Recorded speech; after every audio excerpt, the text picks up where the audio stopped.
Hello student, स्वागत है आप सभी का आज के इस वीडियो लेक्चर में। और देखिए लास्ट वीडियो में हमने डायरेक्ट इम्पैक्ट से रिलेटेड क्वेश्चन हमने सोल्व किए थे। और देखिए इससे पहले के जितने भी वीडियो है अभी तक हम डायरेक्ट इम्पैक्ट से रिलेटेड सभी कॉन्सेप्ट काफ़ी डिटेल में समझ चुके हैं।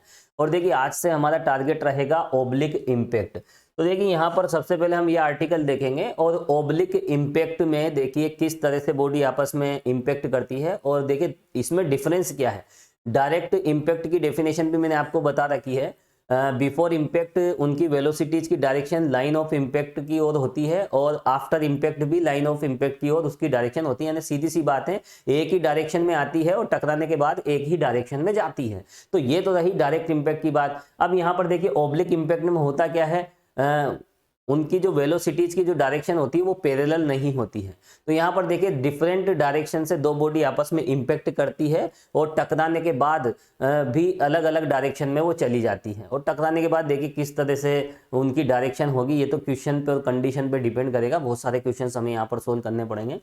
तो यहाँ पर देखिए ओब्लिक इम्पैक्ट में देखिए यहाँ पर देखिए टक्कर से पहले किस वेलोसिटी से आ रही है और लाइन ऑफ इम्पैक्ट से कितने एंगल पर आ रही है और टकराने के बाद कितने एंगल पर जाएगी। तो देखिए इन सब बातों पर हमें डिटेल में डिस्कस करना है। तो यहाँ पर देखिए हमारा टारगेट क्या है, oblique impact of to smooth sphere. यहाँ भी देखिए स्पेयर जो होंगे गोले होंगे, बिल्कुल चिकने होंगे, फ्रिक्शन बिल्कुल भी नहीं होगा, घर्षण जीरो होगा। ठीक है, तो यहाँ पर देखिए ऐसी स्मूथ दो बॉडी हम लेंगे और ऐसे स्मूथ स्पेयर्स के बीच में हमें ओब्लिक इम्पैक्ट यहाँ पर समझना होगा। ये हमारा टारगेट है। और देखिए इस आर्टिकल को आप बिल्कुल थोड़ा सा माइनरली समझे, बिल्कुल डीप में चल के, है ना। तो उसके बाद देखिए जितने भी हम क्वेश्चंस यहाँ पर सोल्व करेंगे उसमें किसी प्रकार की कोई प्रॉब्लम नहीं होगी। डायरेक्ट इम्पैक्ट आप समझ चुके हैं, डायरेक्ट इम्पैक्ट अगर अच्छे से समझ चुके हैं तो इसमें भी इतनी कोई ज्यादा समस्या नहीं होगी। यहाँ केवल हमें डायरेक्शन का ध्यान रखना पड़ेगा, कंपोनेंट्स का ध्यान रखना पड़ेगा। तो देखिए यहाँ पर M1 M2 मास हमें दिए गए हैं दोनों स्पेयर के, दोनों गोलों के। और ये आपस में क्या कर रहे हैं, देखिए तिर्यक टकराते हैं, इनमें आपस में ओब्लिक इम्पैक्ट होती है। और देखिए सेंटर लाइन से U1 U2 वेलोसिटी से कितना एंगल बनाते हैं दोनों, अल्फा 1 अल्फा 2। यानी सीधी सी बात है, टक्कर से पहले इनकी जो वेलोसिटी है वो U1 U2 है और U1 U2 की जो डायरेक्शन है वो सेंट्रल लाइन, जिसे हम लाइन ऑफ इम्पैक्ट भी कहते हैं, संघट रेखा, तो उससे अल्फा 1 अल्फा 2 कोण पे ये टकराते हैं।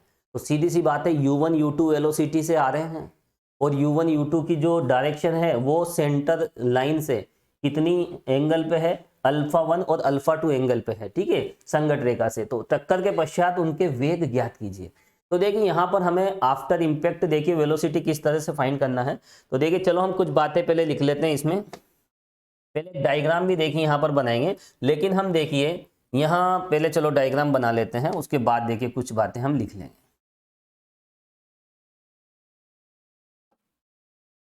तो देखिए यहाँ पर दो गोले हैं और इस तरह से देखिए वो इंपैक्ट करेंगे। इस डायग्राम को आप समझें अच्छे से, ये लीजिए इस तरह की कंडीशन यहां पे बनेगी जब ये आपस में टकराएंगे।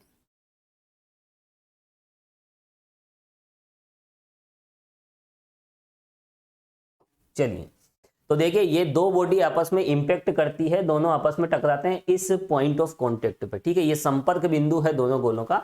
और इसकी जो संघट रेखा होगी, लाइन ऑफ इंपैक्ट, मैं बता चुका हूं आपको लाइन ऑफ इंपैक्ट क्या होती है। देखिए इस तरह से दोनों के सेंटर से पास होती है। और देखिए ये जो लाइन ऑफ इंपैक्ट है इसको सेंट्रल लाइन भी कह सकते हैं और इसको देखिए नॉर्मल भी कह सकते हैं, कॉमन नॉर्मल, क्योंकि इनकी ये कॉमन टेंजेंट तो ये हो गई और टेंजेंट के परपेंडिकुलर कौन होता है, नॉर्मल होता है। तो सिंपल सी बात है, इसे आप संघट रेखा कहें या फिर केंद्रीय रेखा कहें या फिर उभयनिष्ठ अभिलंब कहें, एक ही बात है। चलिए तो यहां पर देखिए डायरेक्शन का थोड़ा सा ध्यान रखना पड़ेगा। देखिए ये इसका हो गया सेंटर, ठीक है, ये इसका सेंटर है और इसका सेंटर ये है। अब यहां पर हम एक लाइन बना लेते हैं। देखिए यहां पर सपोज कीजिए ये किस डायरेक्शन से आ रही है, चलो थोड़ा सा कलर चेंज कर लेते हैं, समझने में थोड़ा सा आसानी रहेगी। देखिए यहां पर देखिए ये इस तरह से इस डायरेक्शन से ये बॉल आई है और ये वाली इस डायरेक्शन से आ रही है, ये पैरेलल नहीं है, हम यहाँ पर ऐसा मान के चलेंगे, ये लीजिए, ठीक है। और यहाँ पर देखिए ये वाला जो एंगल है, सपोज कीजिए ये है, देखिए अल्फा 1, और यहाँ पर इसकी जो वेलोसिटी है वो कितनी है, u1। तो देखिए पहली बॉल u1 वेलोसिटी से इस डायरेक्शन से आ रही है, और इसकी जो डायरेक्शन है इस लाइन ऑफ इंपैक्ट से कितने एंगल पर है, अल्फा 1 एंगल पे है। यानी सीधी सी बात है, हम जो भी एंगल देखेंगे इस लाइन से ही देखेंगे। तो टक्कर से पहले इसका जो एंगल है वो कितना है, देखिए अल्फा 1 है, और इसका एंगल कितना है, सपोज कीजिए ये अल्फा 2 पर है। दिखने में भले ये पैरेलल हो, लेकिन देखिए अल्फा 1 अल्फा 2 यहाँ पर देखिए कुछ भी हो सकता है। तो यहाँ पर देखिए हम ये वाला केस लेंगे, इसकी वेलोसिटी ले लेते हैं u2। तो देखिए ये दोनों आपस में किस वेलोसिटी से इंपैक्ट करेगी, u1 और u2 वेलोसिटी से। और u1 u2 की जो डायरेक्शन हम कैसे डिफाइन करें, देखिए किसी भी लाइन की डायरेक्शन को डिफाइन करने के लिए हम एक फिक्स्ड लाइन से उसका एंगल देख लेते हैं, ठीक है। तो यहाँ पर ये है फिक्स लाइन, सेंटर ऑफ है ना, लाइन ऑफ इंपैक्ट, केंद्रीय रेखा। तो यहाँ पर देखिए इस लाइन से ये हमने दो डायरेक्शन ले ली, अल्फा 1 अल्फा 2। तो यहाँ पर अल्फा 1 और अल्फा 2 एंगल पे ये दोनों आपस में क्या करेगी, ओब्लिक इंपैक्ट करेगी। और आफ्टर इंपैक्ट क्या कंडीशन बनती है, देखिए टकराने के बाद सपोज कीजिए ये इस तरफ चली जाती है और ये इस तरफ चली जाती है, ठीक है, टकराने के बाद आफ्टर इंपैक्ट, ये लीजिए। और यहां पर देखिए टकराने के बाद इधर जो वेलोसिटी होगी वो v1 होगी, और इस तरफ जो होगी वो v2 होगी। ये v1 v2 जो केंद्रीय रेखा है, ये जो लाइन ऑफ इंपैक्ट है, इससे किस एंगल पे है, देखिए यहां पर हम β1 β2 भी ले सकते हैं, या फिर यहाँ θ1 θ2, एक मिनट, ठीक है।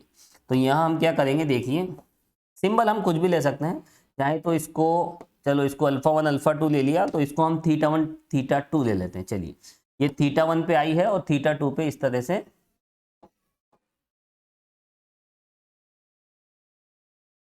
ये लीजिए, थोड़ा सा स्पेस कम था। अब देखिए इस डायग्राम को हम फिर से एक बार डिटेल में समझेंगे, क्योंकि यहाँ पर देखिए डायरेक्शन बहुत ज़्यादा इंपॉर्टेंट है। ओब्लिक इंपैक्ट में तो ऐसा कुछ नहीं था, जिस डायरेक्शन में आती है, जिस डायरेक्शन में इंपैक्ट करती है, उसी डायरेक्शन में दोनों चली जाती है। आफ्टर इंपैक्ट और बिफोर इंपैक्ट उनकी डायरेक्शन चेंज नहीं होती। लेकिन यहाँ पर देखिए डायरेक्शन का बहुत बड़ा इशू है, ये आपको थोड़ा सा यहाँ पर अलर्ट रहना पड़ेगा। तो देखिए सिंपल सी बात है, u1 u2 वेलोसिटी से इंपैक्ट करती है, और आफ्टर इंपैक्ट उनकी वेलोसिटी v1 v2 हो जाती है। अब देखिए u1 u2 v1 v2 सबकी डायरेक्शन देखिए यहाँ पे डिफरेंट हो सकती है। तो u1 u2 की डायरेक्शन को कौन डिफाइन कर रहा है, अल्फा 1 अल्फा 2। और देखिए v1 v2 की डायरेक्शन को कौन डिफाइन कर रहा है, θ1 और θ2।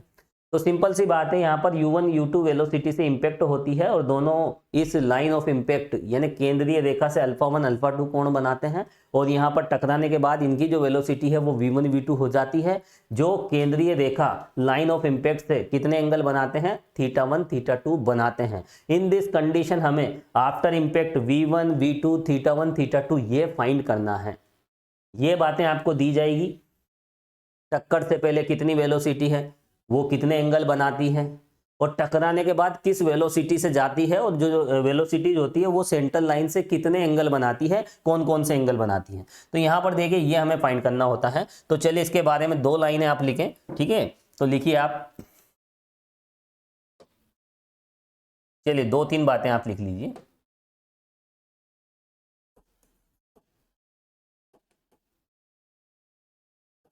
माना बिफोर इंपैक्ट, संघर्ष से पूर्व,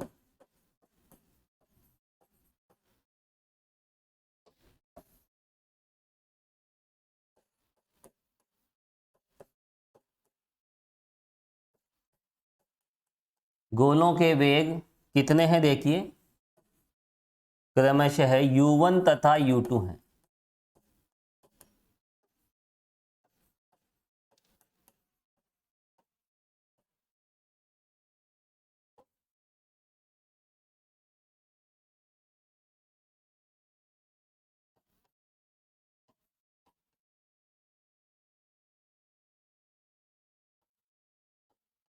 तो देखिए सेंट्रल लाइन से, ये सेंट्रल लाइन होती है, और इसको कॉमन नॉर्मल भी कह सकते हैं, या फिर लाइन ऑफ इंपैक्ट भी कह सकते हैं। तो देखिए ये जो वेलोसिटीज है कितना एंगल बना रही है केंद्रीय रेखा से, अल्फा 1 अल्फा 2।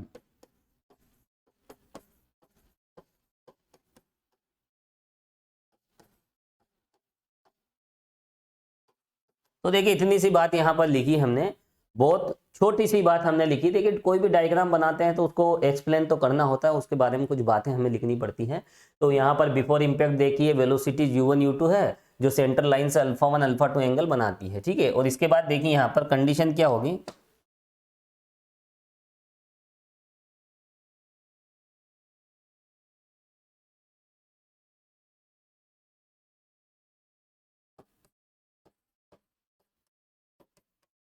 आफ्टर इम्पैक्ट संकट के बाद इनके वेग क्या हो जाएंगे देखिए,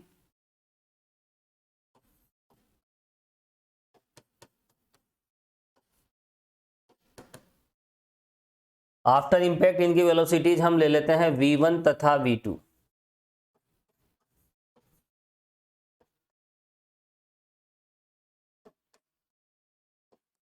और ये v1 v2 देखिए इस केंद्रीय रेखा से कितने एंगल बनाते हैं, v1 तो θ1 बनाता है, v2 यहां पर θ2 एंगल बनाता है।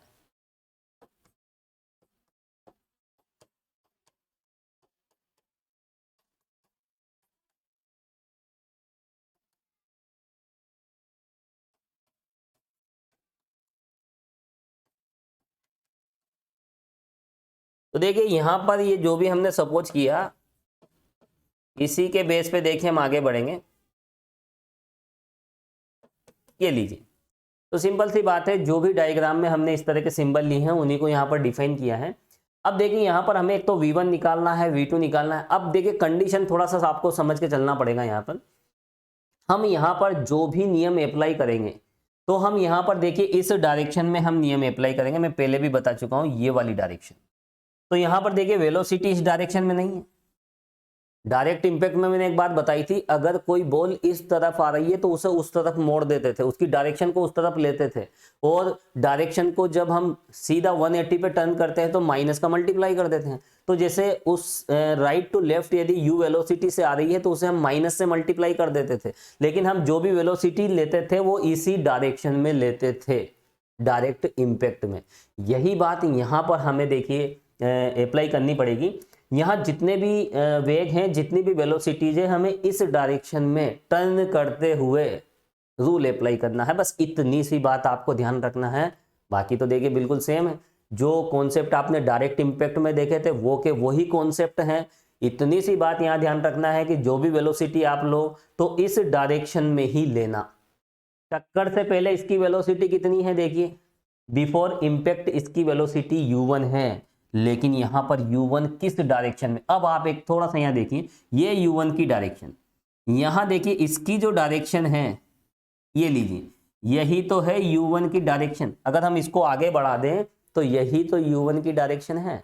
तो ये एंगल कितना है, अल्फा, तो ये एंगल भी कितना हो जाएगा, अल्फा। अब देखिए इस u1 को अगर हम उस डायरेक्शन में मोड़ेंगे, उस डायरेक्शन में अगर हमें टर्न करें, है ना, तो उस डायरेक्शन में टर्न करने के लिए हमें अल्फा 1 एंगल कवर करना पड़ेगा। ये अल्फा 1 है, कितना एंगल कवर करना पड़ेगा, अल्फा 1। तो इधर देखिए u1 है तो इस डायरेक्शन में क्या हो जाएगा, u1 कोस अल्फा 1। हम कंपोनेंट ले लेते हैं, और कंपोनेंट देखिए किस तरह से लेते हैं ये सब मैं बता चुका हूं। Radial velocity, radial acceleration, transverse velocity और ट्रांसवर्स एसिलरेशन हमने डिफरेंट टाइप से वहां पर देखिए, वेलोसिटी और एसिलरेशन के हमने डिफरेंट टाइप से देखिए कंपोनेंट्स लिए थे। तो ये कोई नई बात नहीं है, ये एक छोटी सी बात है। तो देखिए यहाँ पर एक बार फिर आप इस कॉन्सेप्ट को समझें, मैं फिर से एक बार फिर यहाँ पर मेंशन करके बता देता हूँ आपको। ये जितने भी वेग हैं, जितनी भी वेलोसिटीज है, हमें उस डायरेक्शन में टर्न करना पड़ेगा। u1 u2 v1 v2 सभी को देखिए मैं उस डायरेक्शन में टर्न करके आपको बता देता हूँ। बस इतना सा बात आपको ध्यान रखना है, उसके बाद देखिए हम आगे बढ़ेंगे। तो यहाँ पर देखिए इस u1 को यदि हम आगे बढ़ा देते हैं तो ये रही u1 की डायरेक्शन, u1 इस तरफ है। ये वाला एंगल कितना है देखिए, ये वाला एंगल है अल्फा 1। तो u1 का इस डायरेक्शन में कंपोनेंट कितना हो जाएगा, u1 कोस अल्फा 1। कंपोनेंट तो आपको निकालना ही पड़ता है, देखिए कोसाइन की हेल्प से हम निकालते हैं। जिस डायरेक्शन में कंपोनेंट निकालते हैं उस डायरेक्शन से हम एंगुलर डिस्टेंस हम देखते हैं कि कितना एंगल कवर होता है। तो यहां से देखिए इस तरफ देखिए अल्फा 1 एंगल कवर होता है, तो यहां पर देखिए कितना हो जाएगा u1 cos अल्फा 1। अब देखिए इसके बाद हम चलते हैं किस पे, ठीक है, ये तो u1 cos अल्फा 1 हो जाएगा, इसको तो मैं हटा देता हूं यहां से, ठीक है। तो u1 का कितना हो गया था, देखिए u1 cos अल्फा 1। अब देखिए यहां पर हम बात करते हैं किसकी, u2 की। अब देखिए इस u2 को आप आगे बढ़ाएं इस तरह से,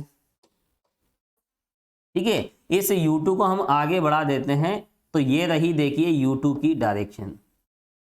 अब u2 की डायरेक्शन को आपको उस तरफ ले जाना है लाइन ऑफ इम्पैक्ट की डायरेक्शन में, जिस डायरेक्शन में हम नियम अप्लाई करते हैं, ठीक है। तो ये अगर इधर टर्न करना पड़ेगा तो ये एंगल देखना पड़ेगा, ये एंगल कितना है देखिए, इसी को हमने आगे बढ़ाया, और ये अल्फा 2 है तो ये भी कितना हो जाएगा अल्फा 2, ये तो कॉमन सी बात है। ये अल्फा 2 है तो ये भी क्या होता है अल्फा 2 होता है, सिंपल सी बात है। देखिए ये 8th क्लास की मैथमेटिक्स है ना, तो सिंपल सी बात है।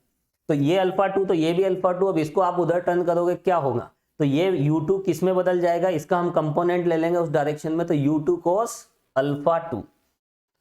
तो चलिए u2 का जो कंपोनेंट होगा ये u2 है, इधर टर्न करेंगे तो कितना हो जाएगा, देखिए u2 cos अल्फा 2। अब देखिए हम चलते हैं v1 v2 पे, ये रहा v1 और इसका इस डायरेक्शन से एंगल है थीटा 1, तो उस डायरेक्शन में टर्न करें तो कितना हो जाएगा v1 cos थीटा 1। जितने भी कंपोनेंट लेते हैं वो कोस की हेल्प से ही लेते हैं, इस बात का आपको ध्यान रखना पड़ेगा, साइन मत ले लेना, ठीक है। तो देखिए v1 cos थीटा 1, इस v2 को भी आप इधर टर्न करें इस डायरेक्शन में, दोनों के बीच का एंगल थीटा 2 है, तो v2 का कंपोनेंट कितना हो जाएगा इस डायरेक्शन में, v2 cos थीटा 2। बहुत ही आसान और सिंपल मैथमेटिक्स है। देखो तो यहाँ पर v1 v2 के कंपोनेंट हमने किस डायरेक्शन में लिए हैं, इस डायरेक्शन में। और इस डायरेक्शन में क्यों लिए हैं, क्योंकि जो भी नियम हम अप्लाई करेंगे इसी डायरेक्शन में हम अप्लाई करेंगे, एक डायरेक्शन फिक्स करके चलना पड़ता है, क्योंकि कंजर्वेशन ऑफ मोमेंटम क्या कहता है, संवेग संरक्षण का सिद्धांत, एक निश्चित दिशा में एक फिक्स डायरेक्शन में मापा गया संवेग, जो टोटल मोमेंटा होता है वो एक फिक्स डायरेक्शन में ही मेजर किया जाता है।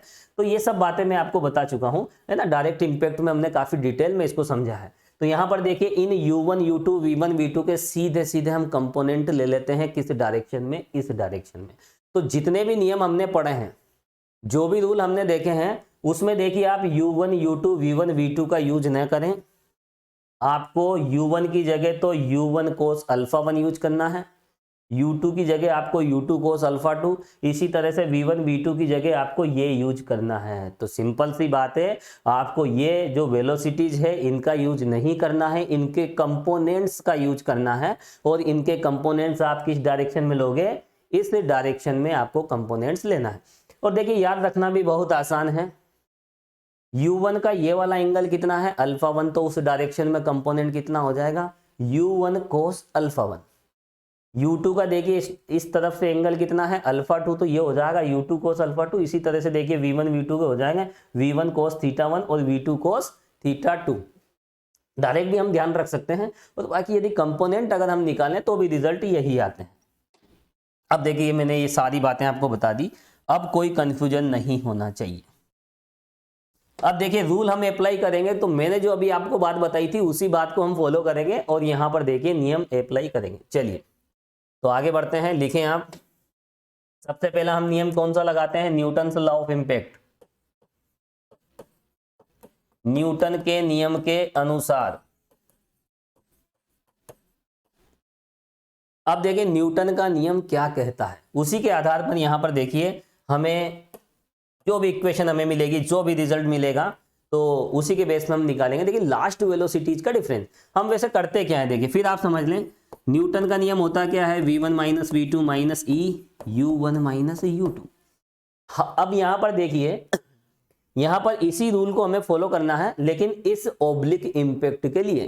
तो देखिए यहां पर v1 इस डायरेक्शन में है, इसको हम उस डायरेक्शन में मोड़ देंगे तो क्या हो जाएगा, देखिए v1 cos थीटा 1। तो यहां पर चलो मैं यही लिख देता हूं, डायरेक्ट इसका जो भी फाइनल रिजल्ट है हम यहां लिखेंगे। देखिए v1 को आप उस तरफ टर्न कीजिए तो कितना हो जाएगा v1 cos थीटा 1, ठीक है, माइनस v2, टक्कर के बाद की जो वेलोसिटीज होती है उसका डिफरेंस, ठीक है, वही तो लेते हैं हम न्यूटन के नियम में। अब देखिए v2 को इस डायरेक्शन में मोड़े तो कितना हो जाएगा, minus v2 cos theta 2 equal minus E. अब चलते हैं हम बिफोर इंपैक्ट वाली कंडीशन पर। टक्कर से पहले इसकी वेलोसिटी u1 है, u1 ये रहा, इधर अल्फा 1 बनेगा तो u1 cos अल्फा 1, ठीक है। तो यहाँ कितना हो जाएगा, u1 cos अल्फा 1 और माइनस इसी तरह से u2 cos अल्फा 2। तो देखिए u1 u2 v1 v2 का यूज न करते हुए यहाँ पर हम उनके कंपोनेंट्स का यूज करेंगे। जो भी वेलोसिटीज होती है हमें इस डायरेक्शन में, ये जो लाइन ऑफ इंपैक्ट की डायरेक्शन होती है, कॉमन नॉर्मल की डायरेक्शन जो होती है, उसी डायरेक्शन में हमें रूल अप्लाई करना पड़ेगा। बस इतनी सी बात आपको ध्यान रखनी है। अब देखिए यहाँ पर हम ये एक जनरल केस है, ओब्लिक इंपैक्ट जनरल केस है, और इसी का एक पर्टिकुलर केस होता है डायरेक्ट इंपैक्ट। अब देखिए मैंने आपको एक बात बताई थी डायरेक्ट इंपैक्ट की डेफिनेशन, बिफोर इंपैक्ट और आफ्टर इंपैक्ट वेलोसिटीज की जो डायरेक्शन होती है वो बिल्कुल सेम होती है। टक्कर से पहले जिस डायरेक्शन में दोनों बॉडी आपस में इंपैक्ट करेगी उसी डायरेक्शन में टक्कर के बाद जाएगी, ठीक है। तो यहाँ पर देखिए वेगों की जो दिशा होती है टक्कर से पहले टक्कर के बाद बराबर होती है, किसमें, सीधी टक्कर में, डायरेक्ट इंपैक्ट में। तो यहाँ पर देखिए इसको अगर हमें डायरेक्ट इंपैक्ट में बदलना है तो यहाँ पर टक्कर के पहले जो वेलोसिटीज है u1 u2, ये जो एंगल अल्फा 1 अल्फा 2 क्या हो जाएंगे, देखिए इसी डायरेक्शन में अगर करें इन दोनों को तो यहाँ पर अल्फा 1 अल्फा 2 हम 0 ले लेंगे, फिर ये एक ही डायरेक्शन में इंपैक्ट करेगी। तो अल्फा 1 अल्फा 2 0 कर लीजिए, थीटा 1 थीटा 2 0 कर लीजिए। तो इस केस में हमें क्या मिलेगा, देखिए अल्फा 1 अल्फा 2 ये 0 कर दीजिए, यानी टक्कर से पहले उनकी जो डायरेक्शन है वेलोसिटीज की वो किधर हो गई, सेंट्रल लाइन की डायरेक्शन में, और थीटा 1 थीटा 2 भी आप 0 कर दीजिए। तो यहाँ पर देखिए जितने भी कोसाइन है ये 1 हो जाएंगे, तो रिजल्ट वही आ जाएगा v1 minus v2 equal minus E of u1 minus u2, जो कि हमने देखे डायरेक्ट इंपैक्ट के लिए ये वाला रिजल्ट हमने देखा था। कहीं कोई प्रॉब्लम नहीं है, बिल्कुल सिंपल सा कॉन्सेप्ट है। तो देखिए 100 बातों की एक बात बता देता हूँ। अब यहाँ पर जो भी हम वेलोसिटी यूज करेंगे तो u1 u2 v1 v2 को यूज नहीं करेंगे, इन सभी वेलोसिटीज को हम इस डायरेक्शन में टर्न करेंगे, इस डायरेक्शन में कंपोनेंट्स लेकर हम उन्हें यूज करेंगे। बिल्कुल सिंपल सी बात है। चलिए तो यहाँ पर देखिए ये हो गया न्यूटन का नियम, है ना। और इसके बाद देखिए हम एक नियम और अप्लाई करेंगे यहाँ पर, संवेग संरक्षण का नियम, कंजर्वेशन ऑफ मोमेंटम। तो लिखें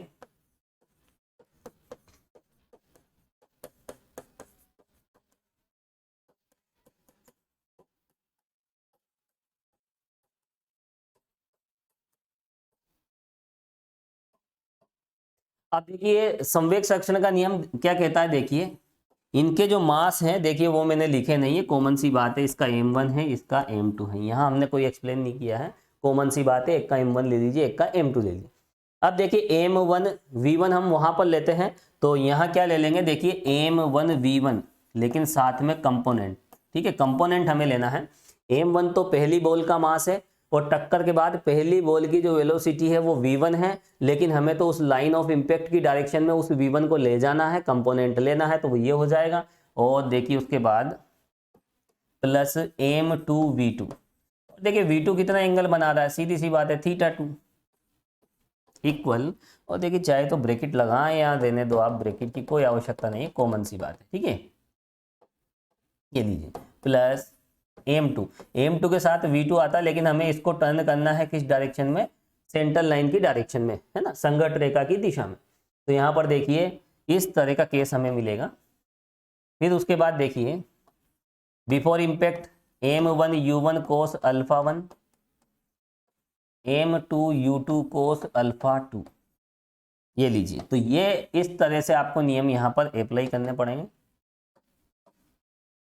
ये हो जाएगी नंबर 1 और ये हो जाएगी नंबर 2। तो देखिए दो नियम हमने पहले पढ़े थे वो यहाँ पर हम अप्लाई कर रहे हैं। तो यहाँ पर देखिए u1 के साथ cos अल्फा 1, u2 के साथ cos अल्फा 2, इस तरह से हम यहाँ पर कंपोनेंट ले लेते हैं। अब देखिए दो नियम हमें, और यहाँ पर देखिए एक नियम और हमें ध्यान रखना पड़ेगा। यहाँ पर देखिए फ्रिक्शन बिल्कुल 0 है, घर्षण यहाँ पर बिल्कुल भी नहीं है, क्योंकि यहाँ पर देखिए हम स्मूथ स्फीयर लेते हैं, चिकने गोले लेते हैं। तो ऐसी कंडीशन में यहाँ पर घर्षण को हम बीच में नहीं लाएंगे। और देखिए फ्रिक्शन के रूल्स के अकॉर्डिंग देखिए जो भी फोर्स लगेगा वो इस डायरेक्शन में लगेगा, बल किस दिशा में लगेगा, केंद्रीय रेखा की दिशा में लगेगा। और इस नॉर्मल के परपेंडिकुलर डायरेक्शन हम ले लेते हैं, ये अभिलंब है और इस अभिलंब की जो लंबवत दिशा है, देखिए ये नॉर्मली होता है, मैं लिख देता हूं यहां पर, क्या होता है ये, उभयनिष्ठ अभिलंब।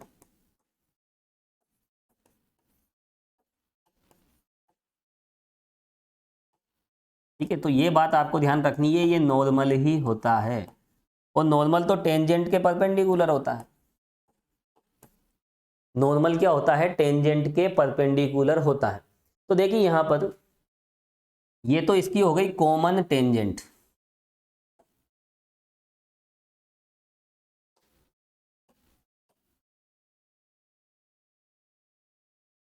ये देखिए।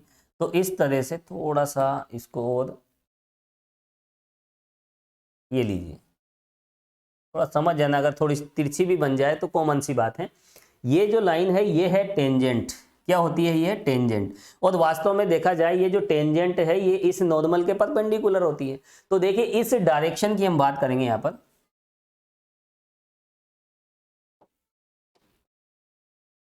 ये लीजिए, इस डायरेक्शन में देखिए ये सब फ्रिक्शन के रूल हैं, घर्षण के नियम हैं। तो जब दो गोले आपस में डायरेक्ट इंपैक्ट करते हैं तो टक्कर से पहले और टक्कर के बाद इस डायरेक्शन में, यानी ये कौन सी डायरेक्शन है, इस नॉर्मल की परपेंडिकुलर डायरेक्शन में बिफोर इंपैक्ट और आफ्टर इंपैक्ट उनकी वेलोसिटीज इक्वल होती है। तो यहाँ पर ये दोनों गोलों के लिए अप्लाई करना पड़ेगा, ये फ्रिक्शन का रूल है। और फ्रिक्शन में देखिए यहाँ पर फोर्स इस तरफ अप्लाई होगा और यहाँ पर देखिए, और जब देखिए स्टैटिक्स में हम फ्रिक्शन देखेंगे, घर्षण देखेंगे, तो वहां पर ये सब बातें क्लियर होगी। तो यहाँ पर आपको इतना सा ध्यान रखना है फिलहाल कि ये है अभिलंब नॉर्मल, और इसकी परपेंडिकुलर डायरेक्शन में किसी भी गोले के लिए टक्कर से पहले और टक्कर के बाद के वेग बिल्कुल समान होंगे, इक्वल होंगे।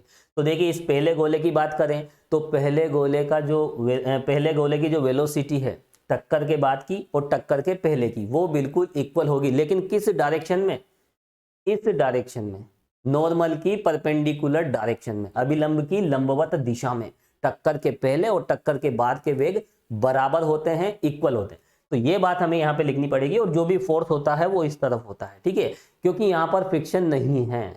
तो चलिए यहाँ पर ये बात हमें लिखनी है, तो लिखिए आप, ये दो तरह की लाइन आप बना लें, है ना, ये है नॉर्मल और ये है परपेंडिकुलर टू नॉर्मल, ठीक है। तो लिखें आप, लिखें यहां गोले क्या है, देखिए स्मूथ हैं, परफेक्टली, है ना, बिल्कुल स्मूथ है यहां पर।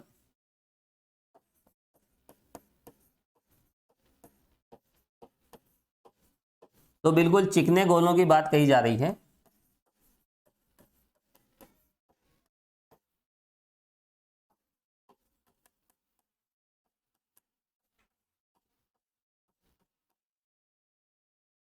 तो देखिए यहां पर गोलों के बीच में जो फ्रिक्शन होगा, फ्रिक्शन कितना होगा, जीरो होगा। घर्षण यहां पर बिल्कुल जीरो होगा, क्योंकि स्मूथ बॉडी जब आपस में इंपैक्ट करती है, और देखिए हालांकि ऐसी कोई स्मूथ बॉडी यहां पर देखिए इस अर्थ पे मौजूद नहीं है। धरती पे टोटल जो स्मूथ है ऐसा नहीं, कुछ ना कुछ फ्रिक्शन होता है, लेकिन यहाँ पर हम एक आइडियल कंडीशन लेके चलते हैं। तो देखिए अतः घर्षण जीरो होगा। और देखिए कौन कौन सी बातें ध्यान रखनी है, जो भी फोर्स लगेगा सेंट्रल लाइन की डायरेक्शन में, बल किधर होगा, केंद्रीय रेखा, सेंट्रल लाइन,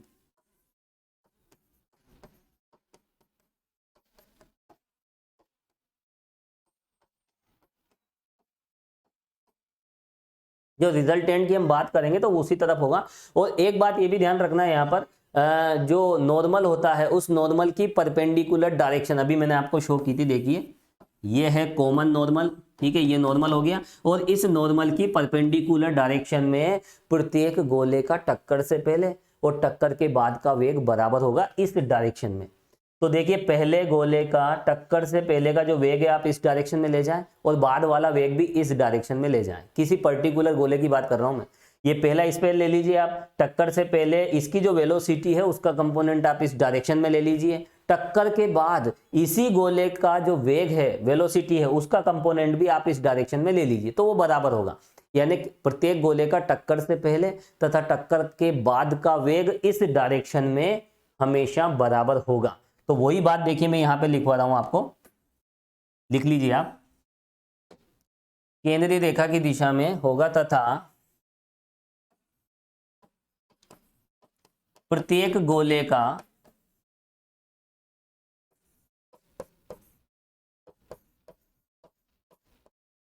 टक्कर से पूर्व तथा टक्कर के बाद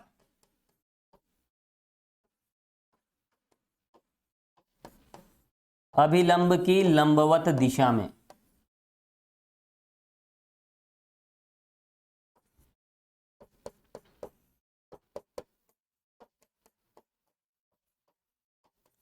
अभी हम इसे मैथमेटिकली भी लिखेंगे, ये लीजिए। तो देखिए नॉर्मल की परपेंडिकुलर डायरेक्शन में प्रत्येक गोले का जो वेग है वो क्या होगा, इक्वल होगा बिफोर इंपैक्ट और आफ्टर इंपैक्ट। तो देखिए यहां पर हम चलते हैं डायग्राम पे, देखिए हम पहले गोले की बात करेंगे तो पहले गोले का देखिए वेग क्या है, टक्कर के बाद का वेग है v1।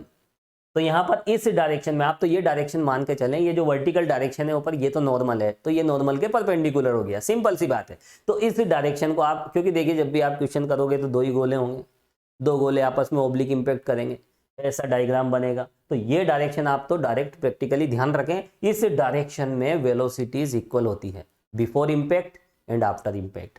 ये रूल होता है देखिए दोनों स्फीयर के लिए, दोनों के लिए यहाँ पर अप्लाई कर सकते हैं। तो यहाँ पर देखिए इसकी वेलोसिटी v1 है, लेकिन हमें इसको इस डायरेक्शन में ले जाना है।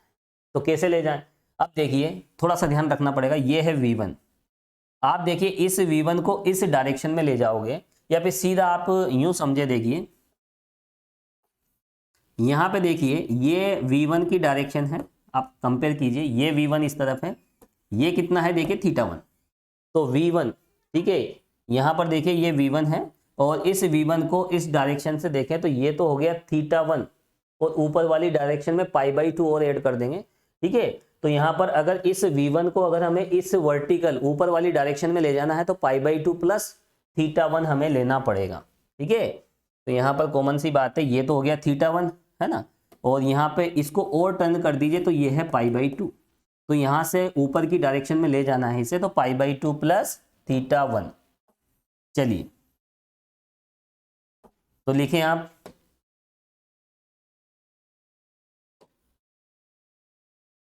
चलो नेक्स्ट पेज पे ले लेते हैं।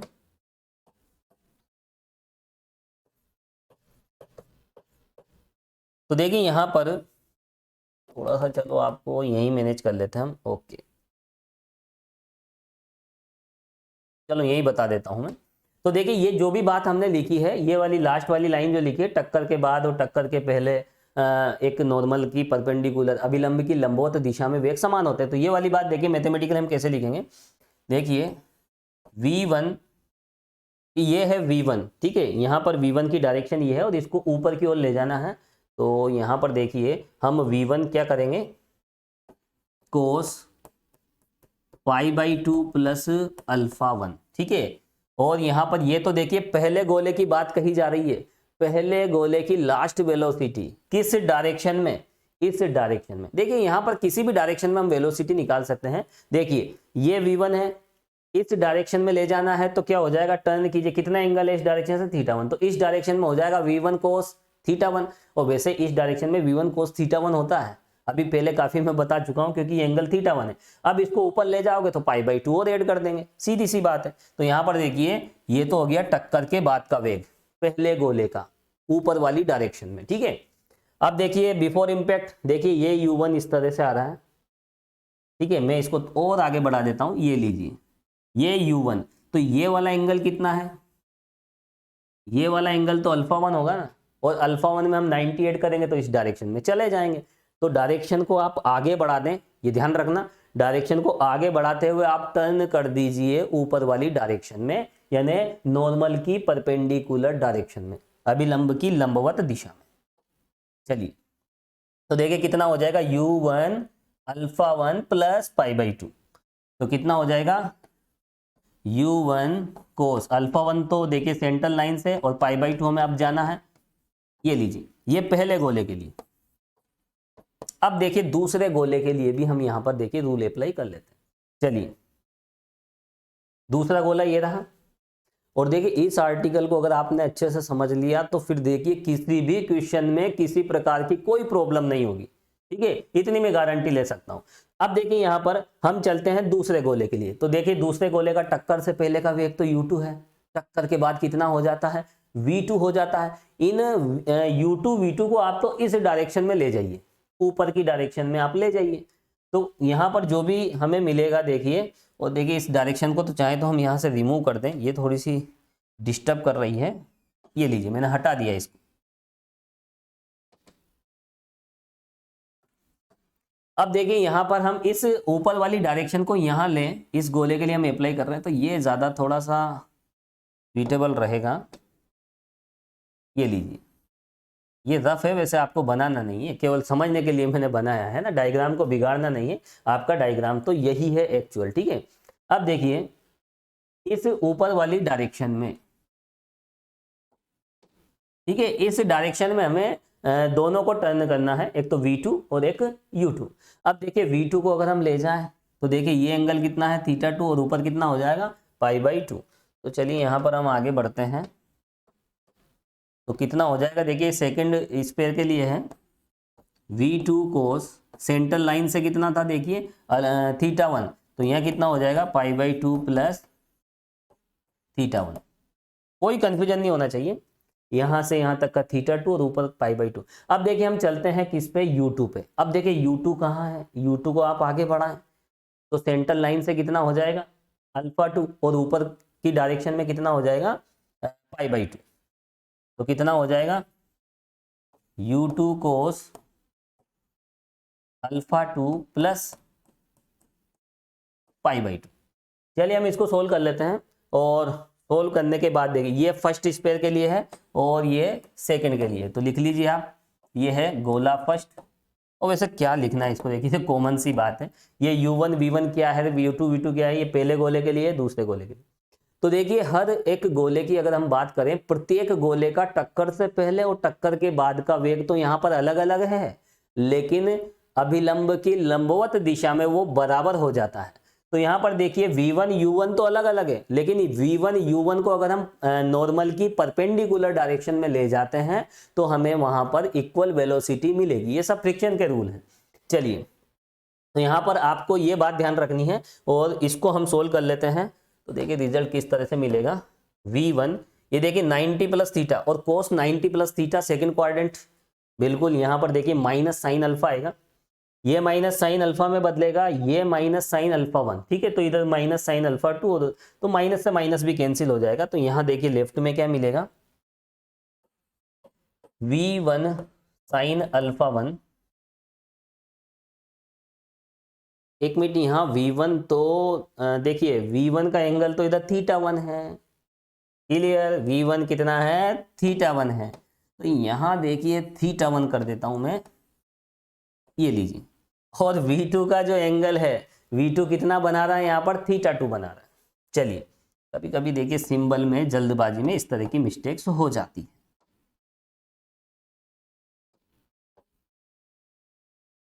ये लीजिए, कोई कंफ्यूजन नहीं होना, क्योंकि देखिए ये v1 है, v1 कितना एंगल बनाएगा ऊपर वाली डायरेक्शन से, ये θ1 प्लस π/2, v2 कितना बनाएगा, θ2 प्लस π/2। चलिए, तो यहाँ पर आप थोड़ा सा इसमें चेंजेस कर लें, θ1 θ2, उधर α1 α2, कोई दिक्कत नहीं। अब इनको हम सोल्व करें तो ये माइनस साइन θ1, ये माइनस साइन θ2, ये बनेगा माइनस साइन α1 और ये बन जाएगा माइनस साइन α2। तो फाइनल रिजल्ट हमें क्या मिलेगा, देखिए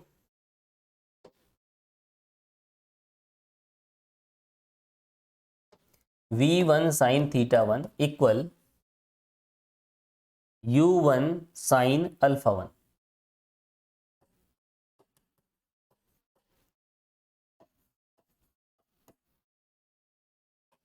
ठीक है, दोनों हम एक साथ लिख रहे हैं यहाँ पर, v2 sign θ2 equal u2 sign α2। देखिए ये इक्वेशन आपको रटना नहीं है, ठीक है, आपको थोड़ा समझते हुए ध्यान रखना है इनको। हालांकि देखिए जब आप क्वेश्चन जब सोल्व करोगे तो ये सारी बातें जब हम बार बार यूज करते हैं तो देखिए बिल्कुल फिक्स हो जाएगा। तो यहाँ पर देखिए ये रूल आपको देखना है, तो यहाँ पर देखिए हम डायरेक्ट इस डायग्राम से भी ध्यान रख सकते हैं।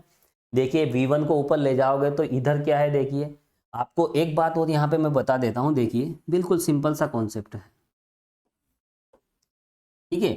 यहाँ पर देखिए ये V1 है तो इस डायरेक्शन में क्या हो जाएगा, V1 cos θ1 हो जाएगा, ठीक है।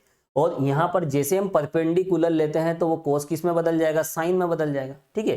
लेकिन यहाँ डायरेक्शन थोड़ी सी माइनस आएगा, लेकिन माइनस तो बैलेंस हो जाता है, ठीक है, क्योंकि दोनों तरफ माइनस आ रहा ना यहाँ पे, तो माइनस से माइनस देखें यहाँ कैंसिल हो जाएगा दोनों तरफ।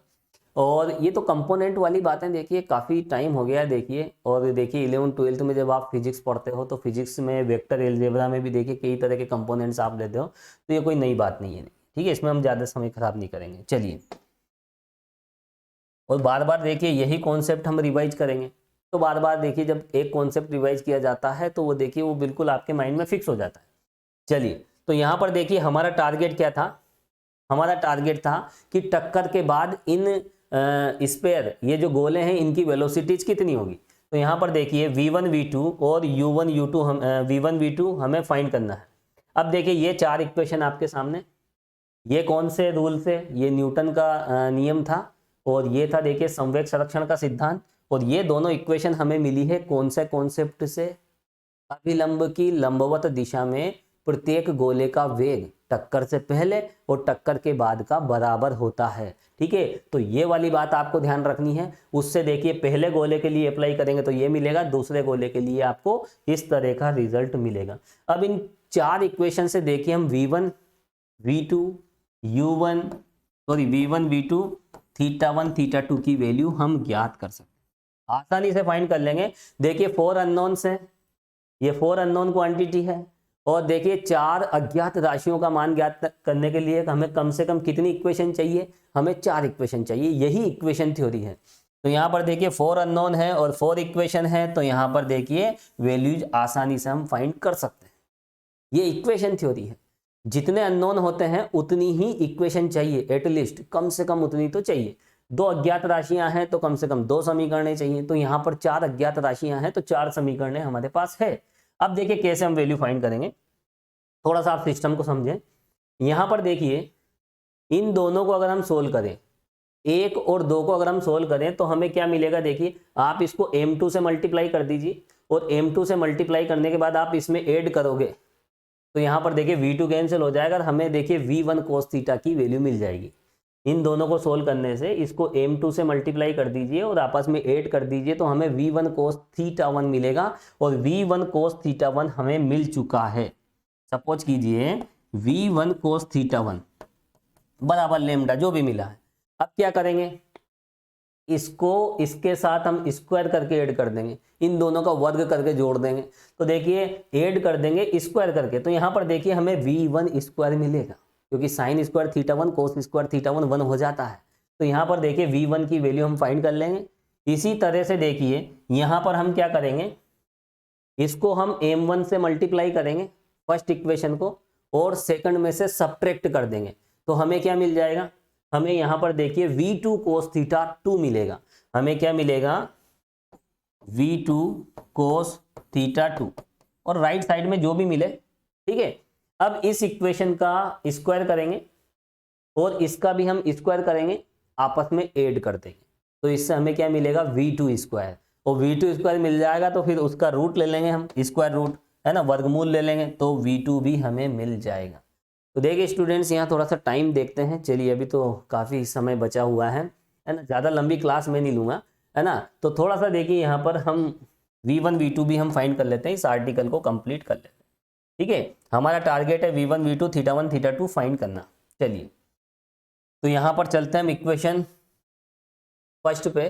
तो इसको तो देखिए हम कर देते हैं m2 से मल्टीप्लाई, ठीक है, और इसमें हम ऐड कर देते हैं। चलिए तो लिखें आप, इक्वेशन फर्स्ट को मल्टीप्लाई कर रहे हैं किससे, m2 से, और जो भी हमें मिलेगा उसे हम इक्वेशन सेकंड में ऐड कर देंगे।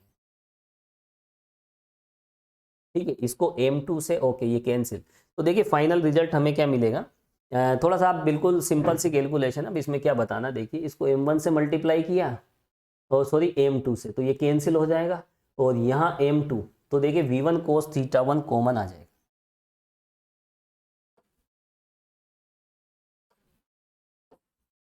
v1 cos θ1 अगर हम कॉमन ले लेते हैं तो हमें यहाँ पर क्या मिलेगा, इक्वल। ठीक है, अब देखिए ये तो कैंसिल हो जाएगा, इसको हमने m2 से मल्टीप्लाई किया, ये पोर्शन कॉमन, तो m1 प्लस m2। अब राइट साइड में आप देख लीजिए, तो यहाँ पर देखिए इसको हमने m2 से मल्टीप्लाई किया है, तो देखिए हमें क्या मिलेगा, माइनस ई m2 u1 cos alpha 1 minus u2 cos alpha 2 और प्लस इक्वेशन सेकंड। ठीक है, तो इक्वेशन सेकंड क्या है यहाँ पर, ये रही, तो यहाँ पर देखिए सेकंड में क्या है,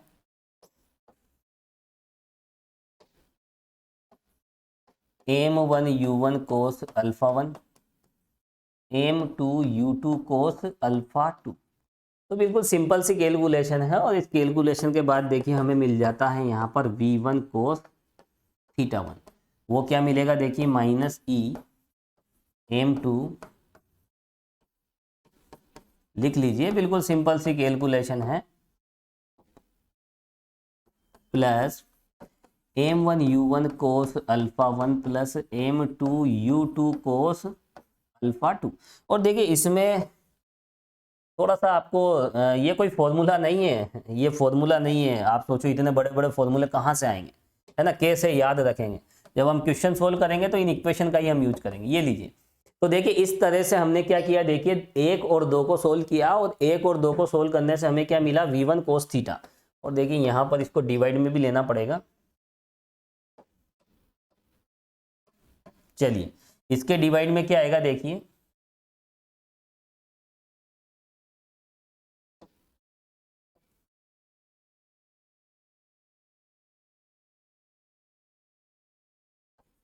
m1 प्लस m2, ये होगी final equation number 5।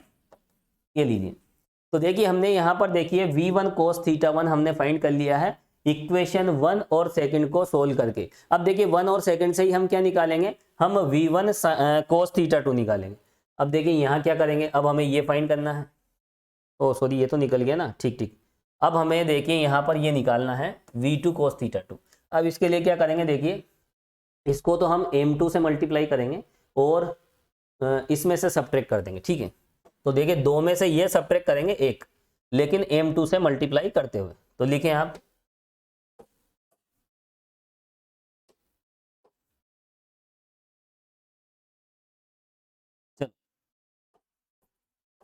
Equation second में से इक्वेशन फर्स्ट को सब्ट्रैक्ट किया जा रहा है m2 से मल्टीप्लाई करते हुए, तो हमें क्या मिलेगा, चलिए 2 में से 1 को सब्ट्रैक्ट कर लेते हैं m2 से मल्टीप्लाई करते हुए। m2 क्या सॉरी, यहाँ तो हमें m1 से कर देते हैं, ठीक ठीक m1 से करना पड़ेगा, ये दोनों इक्वल बनाने हैं, तो इसको m1 से मल्टीप्लाई करेंगे। ठीक है, तो m1 कर लीजिए, कोई दिक्कत नहीं, m1 कर लीजिए।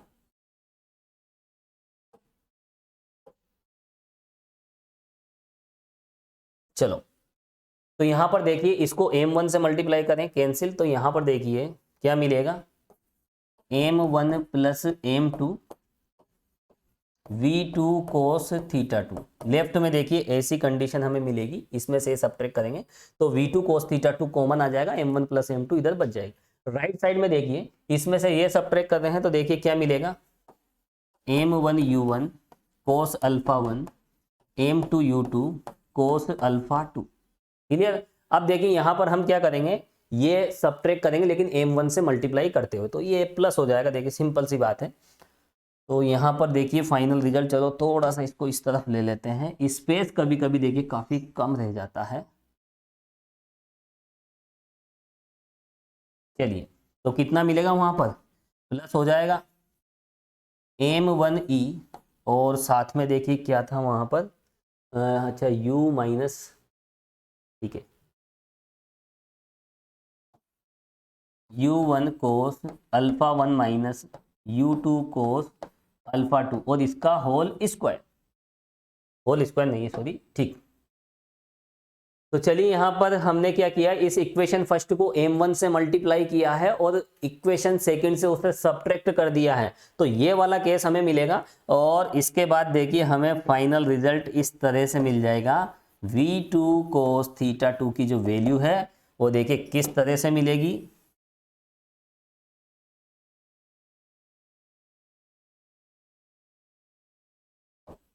यहाँ देखिए m1 प्लस m2, ठीक है, ये हम क्रॉस मल्टीप्लाई कर देंगे, m1 u1। तो देखिए फाइनल रिजल्ट हमने फाइंड कर लिया है। अब देखिए किस तरह से कैलकुलेशन होगी, ये तो कॉमन सी बात है।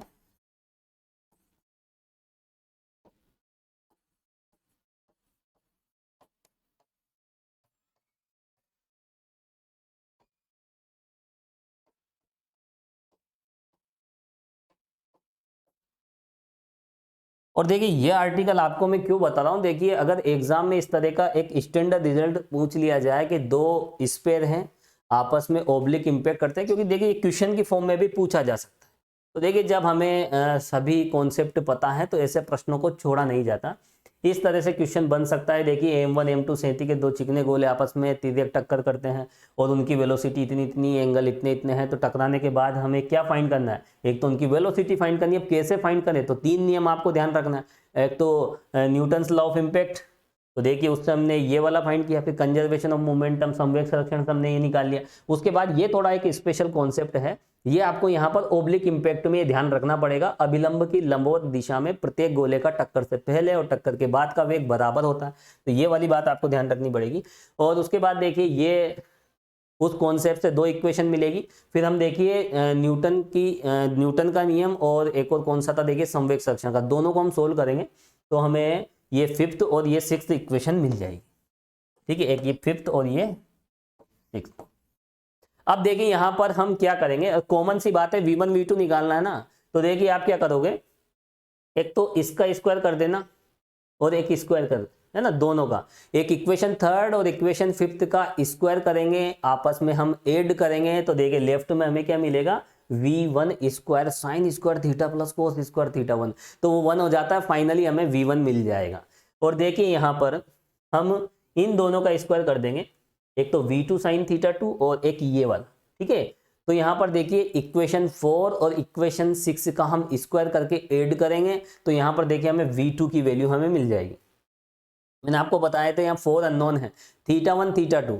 इसका मतलब क्या है, यहां पर देखिए टकराने के बाद ये जो थीटा 1 थीटा 2 है, यानी वेलोसिटीज की जो डायरेक्शन है वो किस तरह से होगी, तो यहां पर देखिए वो डिफाइन करेंगे थीटा 1 थीटा 2। तो वो कैसे निकालें, तो देखिए थीटा 1 थीटा 2 के लिए हम क्या करेंगे, इसको और इसको आपस में हम डिवाइड कर देंगे, ठीक है। तो यहां पर देखिए ये मिल जाएगा आपको टेन थीटा 1 और उससे आप थीटा 1 निकाल लेना टेन इनवर्स की फॉर्म में जो भी है। तो चलिए हम यही बातें यहां लिखेंगे, लास्ट दो तीन लाइन हमें लिखनी है और उसके बाद देखिए ये ओब्लिक इंपैक्ट का जो कॉन्सेप्ट है वो कंप्लीट हो जाता है। और उसके बाद हम चलेंगे देखिए काइनेटिक एनर्जी का लॉस किस तरह से, देखिए काइनेटिक एनर्जी में लॉस होता है जब ओब्लिक इंपैक्ट होती है, और उसके बाद क्वेश्चन हम स्टार्ट कर देंगे। तो लिखें आप, देखिए 3 का स्क्वायर किसके साथ करेंगे, ये है v1 साइन थीटा, अच्छा 3 का 5 के साथ, तो लिखें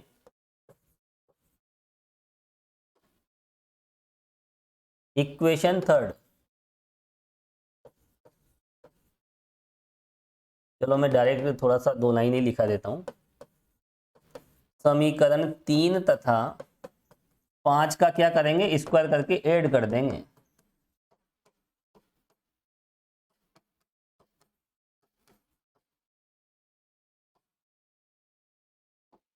क्या मिलेगा, देखिए v1 हमें मिल जाता है, और देखिए इसको इससे डिवाइड कर देंगे हम,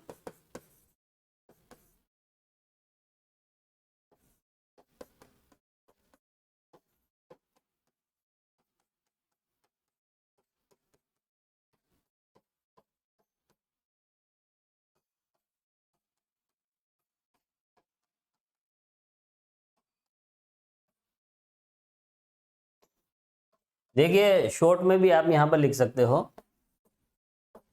इक्वेशन 3 का स्क्वायर किया और इक्वेशन 5 का आपने स्क्वायर किया, दोनों को आपस में ऐड किया, तो इससे हमें क्या मिलेगा, देखिए इससे हमें मिल जाएगा v1।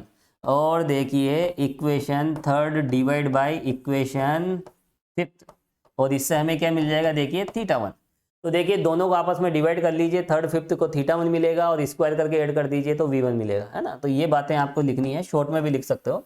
चलिए 2 लाइनें और है, उसके बाद ये आर्टिकल कंप्लीट हो जाता है। लिखिए आप, पैराग्राफ चेंज करके लिखें।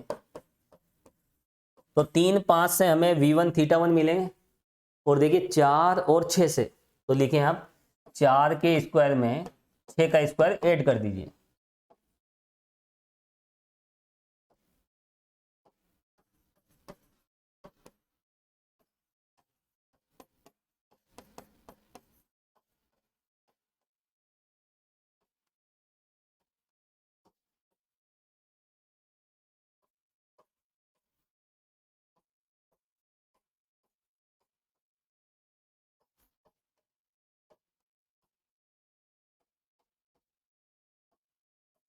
और इसमें आपस में इनको डिवाइड करेंगे, तो देखिए 4 में 5 का हम भाग लगा देंगे,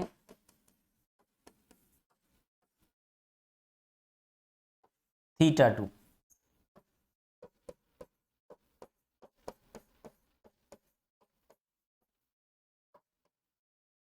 तो देखिए यहाँ पर हमारा जो टारगेट था देखिए वो भी कंप्लीट हो जाता है। तो यहाँ पर देखिए टक्कर के बाद वेग क्या होंगे, टक्कर के बाद उन वेगों की दिशाएं क्या होगी, दिशाओं का मतलब θ1 θ2 हम बता देंगे कि केंद्रीय रेखा से कितने कोण पर है, कितने एंगल पर है। तो देखिए आफ्टर इंपैक्ट वेलोसिटीज क्या है, उन वेलोसिटीज की डायरेक्शन दैट इज θ1 θ2 क्या है, इन सब बातों को देखिए हमें यहाँ पर समझना था। और देखिए काफ़ी डिटेल में हमने यहाँ पर इस आर्टिकल को समझा है और ईजिली हम देखिए फाइंड भी कर लेते हैं। तो देखिए यही हमारा टारगेट था कि v1 v2 कैसे फाइंड करें, θ1 θ2 कैसे फाइंड करें, और यही कॉन्सेप्ट देखिए हम क्वेश्चन में हम अप्लाई करेंगे। और देखिए कल की जो क्लास होगी, कल की क्लास में देखिए नेक्स्ट क्लास में हम यहाँ पर एक आर्टिकल और देखेंगे, loss of kinetic energy. Oblique impact में देखिए काइनेटिक एनर्जी में कितना लॉस होता है, डायरेक्ट इंपैक्ट में तो आप जानते हैं, डायरेक्ट इंपैक्ट का कॉन्सेप्ट तो मैंने बताया था, लेकिन ऑब्लिक में किस तरह से काइनेटिक एनर्जी का लॉस होता है उस कॉन्सेप्ट को भी हमें देखना है। और उसके बाद देखिए हम क्वेश्चन स्टार्ट करेंगे और उसके बाद हमें देखना है कि एक स्मूथ स्फीयर जब किसी प्लेन से, फिक्स प्लेन से जब ओब्लिक इंपैक्ट करता है तो उसके कितने केसेस होते हैं, आफ्टर इंपैक्ट वेलोसिटी क्या होगी, डायरेक्शन क्या होगी।